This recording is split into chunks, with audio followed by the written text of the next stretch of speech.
Os fundos imobiliários serão taxados. Pois é, pessoal, como eu já venho mostrando há algum tempo, o governo vem gastando mais do que arrecada. Só para você ter ideia, entre aqui no próprio site do PT e eles informam isso aqui, ó. A arrecadação federal bateu recorde em setembro. Não somente em setembro, outubro, novembro, a arrecadação vai batendo recorde atrás de recorde. Só que, infelizmente, o governo Lula vem gastando mais do que arrecada. E de acordo com alguns especialistas, eles só não zeram o déficit porque não controlam os gastos. E ao invés do nosso querido governo simplesmente cortar os gastos, o que é que eles vêm fazendo? Vem aumentando o imposto dia após dia. Mas vamos entender essa taxação porque nem todos os fundos imobiliários e nem todos os fiagros serão taxados. Olha só, na data de ontem, o Lula sancionou com vetos a primeira lei que regulamenta a reforma tributária. E, infelizmente, uma parte desses vetos foi a isenção para fundos de investimento. E nesses fundos de investimento, olha só, incluem também fundos imobiliários e fiagros. Bem, nessa reforma tributária foram criados dois novos impostos que, em tese, vão substituir alguns impostos já existentes. Entrei aqui no próprio site, ó, na própria lei, se você dar uma olhada aqui, ó, eu entrei no Ministério da Fazenda e peguei a redação que tinha sido aprovada pela Câmara dos Deputados. E olha só o que ela fala. Vamos entender primeiro o que é esses novos impostos.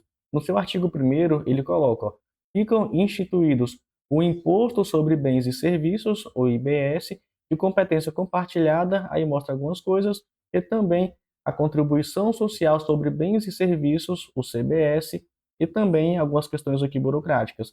Mas enfim, vamos agora ao artigo 4º, porque aqui mostra onde esses novos impostos incidem. E olha só, sobre operações onerosas com bens ou serviços e operações não onerosas com bens ou serviços expressamente previstas nessa lei complementar. Para fins de incidência do IBS e da CBS, considera-se operação onerosa com bens ou serviços de qualquer fornecimento com conta-prestação, inclusive aquele decorrente de alienação, inclusive compra, venda, troca, permuta e dação de pagamento, locação, licenciamento, concessão, cessão, mútuo, doação com conta-prestação em benefício do doador, instituição onerosa de direitos reais, arrendamento, inclusive mercantil, e prestação de serviços. Agora vamos para o artigo 26. Não são contribuintes do IBS e da CBS, vamos dar uma olhada aqui mais embaixo, fundos de investimento,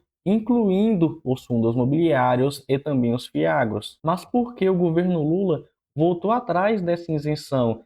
Entrei aqui no site do Infomoney porque esse carinha aqui explicou. Olha só, o secretário extraordinário da reforma tributária, Bernard alguma coisa, explicou que a retirada da isenção se baseou em questões jurídicas. Durante uma coletiva de imprensa, ele destacou que não havia amparo constitucional para que esses fundos fossem considerados beneficiários do IBS e da CBS. E na prática, o que isso quer dizer?